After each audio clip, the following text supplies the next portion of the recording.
نہیں ہوتی، بیٹی اپنے باپ کی ہم نسب ہوتی ہے. جو قوم باپ کی ہے بیٹی کی ہے، لیکن یہ ضروری نہیں کہ بیوی کی وہی قوم ہو جو خامند کی ہے. نکاح وہ کر سکتی ہے لیکن وہ قوم اس کی چینج نہیں ہوگی.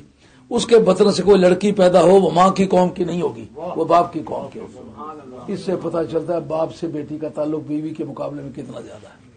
سمجھ آئی یہ بات؟ ازاں بات، بیوی کو طلاق دے دے گا کچھ نہیں لگے گی، بیٹی کو کیا کرے گا؟ بیوی کو تو طلاق دے سکتا ہے. رسول کریم علیہ السلام کی بیٹیوں کے بارے میں تمام ان حقائق پر غور کرو. جتنی اولاد رسول ہے ان کے حقائق پر غور کرو. نکاح کرنا ایک بیوہ کے ساتھ مباح کام تھا کہ نہیں؟ عزت رسول انوالو ہو گئی، حلال کام حرام ہو گیا کہ نہیں ہو گیا؟ اس کا مطلب یہ ہے بیٹی کی عزت کے مقابلے میں بیٹے کی عزت کتنی زیادہ ہوتی ہے.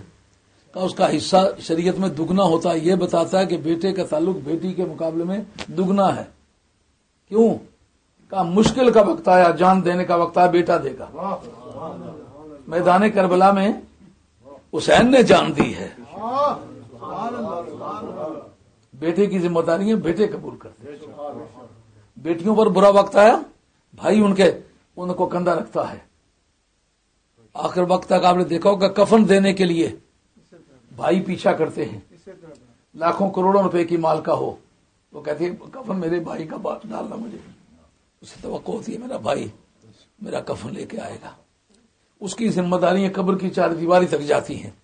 اس لیے جتنا بوجھ اس کا زیادہ ہوتا ہے، رائٹس اینڈ اوبلیگیشنز ان میں پروپورشن ہوتا ہے، تناسب ہوتا ہے. یعنی جتنی کسی کی ذمہ داریاں ہوں اتنا ہی کسی کے حقوق ہوتے ہیں.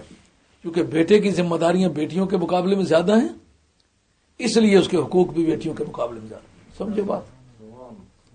یہ وہ سلسلہ پیچھے سے چلا رہا ہے کہ نبی جو ہے وہ مومنوں کی جانوں سے بھی زیادہ قریب ہے.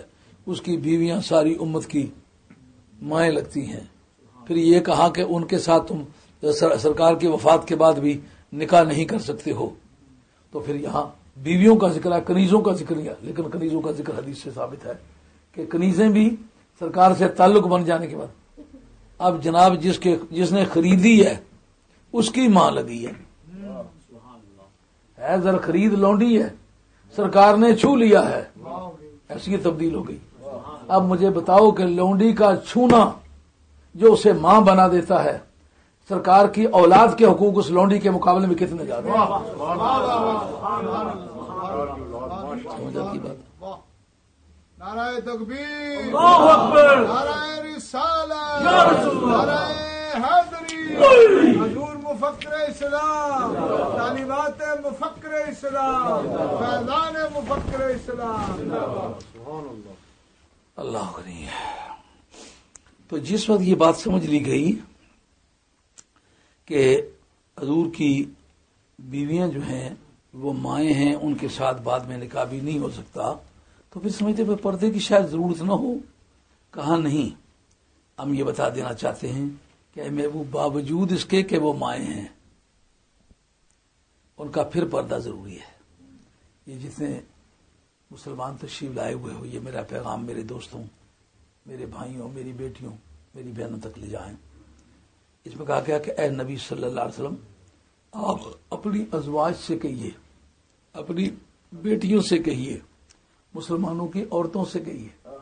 اس شبے کو دور کر دیا کہ یہ پردہ صرف حضور کی بیویوں کے لیے، حضور کی بیٹیوں کے لیے. کہ ہر کلمہ پڑھنے والا عزت والا انسان ہے. انما العزت للہ ولرسولہ وللمؤمنین. اس لیے آپ کسی جوتا گانٹھنے والے کو کمینہ نہیں کہہ سکتے، کسی کپڑا بننے والے کو کمینہ نہیں کہہ سکتے، کسی سر موڑنے والے کو کمینہ نہیں کہہ سکتے، کسی لکڑی کا لوہے کا کام کرنے والے کو کمینہ نہیں کہہ سکتے. اس لیے کہ وہ سوسائٹی کا بہتر آدمی ہے، قوم کے کام آتا ہے. القاسب و حبیب اللہ، ہاتھ سے کما کے کھانے والا اللہ کا دوست ہوتا ہے. اور کان اللہ فی حاجت عبدہ ما کان فی حاجت اخیہ، او کما قال علیہ الصلوۃ والسلام. جب تک بندہ دوسروں لوگوں کے کام آتا رہے، رب اس کے کام کرتا رہتا ہے. دوسروں کے کام آنا معمولی بات نہیں ہے. کسی جگہ کو دیوار بنا دی، اس کو دروازہ بنا دیا، کھڑکی بنا دی، مکان بنا دیا، جوتا گانٹ کے اس کو دیا، جوتا سی کے اس کو دیا، اس نے سوسائٹی کے مفید مطلب کام کیے ہیں، اس لیے وہ کمینہ نہیں ہے۔ کمینہ وہ ہے جس نے مونچھوں کو تاؤ دیا اور ادھر ادھر فراڈ کرنے کے لیے گھر سے نکلا، شام کے وقت آ کے کہتا ہے اتنا لوگوں سے چھینا، اتنا لوگوں کو مارا ہے۔ کمینہ تو وہ انسان ہے جو کماتا کچھ نہیں، وہ پیراسائٹ ہے۔ پیراسائٹ ان کو کہتے ہیں جو دوسرے کے خون پہ گزارا کرتے ہیں، مثلا جوئیں، چیچڑیاں، مکھیاں، یہ پیراسائٹ کہلاتی ہیں۔ یہ بن بلائے مہمان وہ بھی پیراسائٹ کہلاتا ہے۔ دوسرے کے خون پہ گزارا کرنا نہیں، مسلمان کو چاہیے خود بھی کھائے، سوسائٹی کو بھی کھلائے، کام کرے، سوسائٹی کے کام آئے۔ اس لیے جو لوگ کام کرنے والے ہیں وہ عزت والے ہیں۔ سب کی بیٹیوں کو کہا، سب کی بیٹیاں عزت والی ہیں۔ اب اس جگہ جو پابندی کی ہے اس جگہ لوگ کہتے ہیں جی سب کے لیے کیوں پابندی کی ہے؟ سب کے لیے پابندی اس لیے کیا کہ سب کو عزت والا سمجھا ہے۔ اگر کسی کو بے عزت انسان سمجھتے اس کی بیٹی کو کبھی نہ کہتے۔ وہ جس طرح ایک سید کی بیٹی، رسول کی بیٹی عزت والی ہے، ایک عالم دین کی بیٹی عزت والی ہے، ایک مجدد وقت کی بیٹی عزت والی ہے، جس طرح ایک کروڑوں پتی کی بیٹی عزت والی ہے، جس طرح ایک چودھری اور راجے کی بیٹی عزت والی ہے، اس طرح ایک ٹھیکیدار کی بیٹی بھی عزت والی ہے۔ اگر اس کا باپ راستے میں جھاڑو دیتا ہے، حرام کام تو نہیں کرتا، حلال کما کے لاتا ہے۔ کمینے وہ لوگ ہیں جو حرام کھاتے ہیں، حلال کھانے والا عزت والا۔ اس کو بھی کہا کہ پردے کا بندوبست کر بھائی۔ یدنین علیہن من جلابیبہن، کچھ لوگوں نے دور حاضر میں بڑی فراخ دلی برتی ہے، وہ سمجھتے سورہ نور کے اندر بھی کافی ساری آیات ہیں جو پردے کے متعلق ہیں، یہ بھی سورہ احزاب میں بھی پردے والی آیات ہیں۔ انہوں نے اس جگہ بھی لکھا ہے، اس جگہ بھی لکھا ہے کہ جناب چہرہ ننگا ہونے سے کوئی حرج نہیں ہوتا۔ ایمانداری سے بتاؤ، آپ بھی بیٹیوں والے، میں بھی بیٹیوں والا ہوں، میری بھی بہنیں ہیں، آپ کی بھی بہنیں ہوں گی، آپ بھی عزت والے انسان ہیں، عزت والے خاندانوں سے تعلق رکھتے ہیں، میں بھی اللہ تعالیٰ کے ان بزرگوں کی اولاد کا آدمی ہوں جس کو گھر میں تطہیر کی آیت نازل ہوئی ہے۔ لیکن میں آپ سے یہ پوچھتا ہوں کہ آپ کے گھروں میں آج تک جتنے رشتے ہوئے ہیں اس میں بچوں نے کہا وہ بدصورت ہے، میں اس سے شادی نہیں کرتا۔ وہ کون سی جگہ دیکھ کر کہا بہت بدصورت ہے؟ سب سے پہلے اس کا چہرہ دیکھا ہے، اس کے چہرے کو، جیسا کہ حدیث کے اندر آتا ہے اللہ کے ولیوں کی کیا نشانی، کہا اذا رؤوا ذکر اللہ، جب ان کو دیکھا جائے اللہ یاد آئے۔ تو ان کے چہرے جو ہیں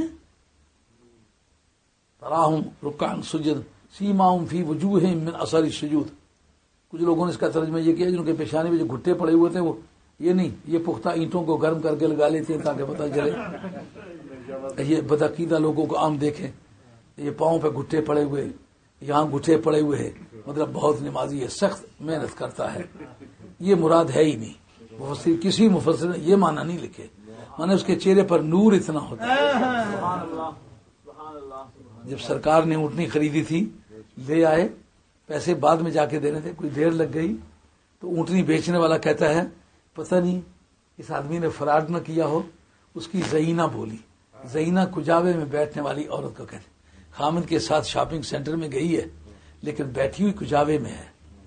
وہ کہتا ہے لیسا وجہن کاذب، یہ جھوٹوں کا چہرہ نہیں تھا، یہ جو اونٹنی لے کے گیا ہے نا یہ جھوٹوں کا چہرہ نہیں تھا، یعنی ایک کافرہ غیر مسلمہ چہرہ دیکھ کے یہ فیصلہ کرتی، اس سے مراد سیماہم فی وجوہہم من اثر السجود۔ جیسا کہ کسی یہودیہ نے سنا کہ حضرت نبی کریم علیہ السلام بے حد خوبصورت تھے، وہ جو خوبصورتی کی روایات اس نے پڑھی، انہوں نے کہا اتنے خوبصورت ہوتے تو لوگ کیوں نہ مر مٹتے ان پر؟ انہوں نے کہا یہ کتابوں میں تو یوں ہی لکھا ہے۔ انہوں نے کہا اس طرح کا بندہ ہو ہی نہیں سکتا۔ کسی آدمی نے کہا چل تجھے امام احمد بن حنبل کے پاس لے کے چلتے ہیں، لیکن امام احمد بن حنبل غوث پاک کا امام ہے نا، سب سے ائمہ میں سب سے خوبصورت آدمی امام احمد بن حنبل ہے، لے گئے وہاں۔ تو وہاں جب پہنچتی گئی بغیر کسی بحث و تمہیز کے اس نے کلمہ پڑھ لیا۔ انہوں نے کہا کہ تو کہتی تھی کہ میں محمد کو دیکھوں تو میں کبھی متاثر نہ ہوں۔ انہوں نے کہا میں نے تو چھوٹے محمد کو دیکھا تو میرا کام چل گیا، بڑے محمد